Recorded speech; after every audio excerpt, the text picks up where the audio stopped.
ጌታዬ መልሰኝ እኔም መለሳለሁ ልቤን ካንተ ሌላ ለማን እሰጣለሁ? አይኖች የሚሞሉ የጸጸትን እንባ ደግሞም ተመልሼ ወደ እቅፍ ልግባ ደግሞም ተመልሼ ወደ ቤት ልግባ።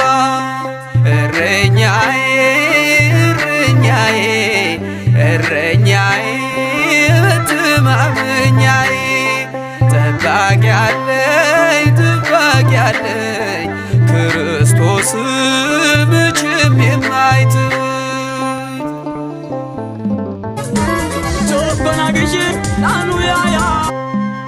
የበጎች እረኛ ቸሮ ጌታችን ያድነዋል ፈጥኖ በእርሱ ያመነውን መስጊያን ለሚያንኳኳ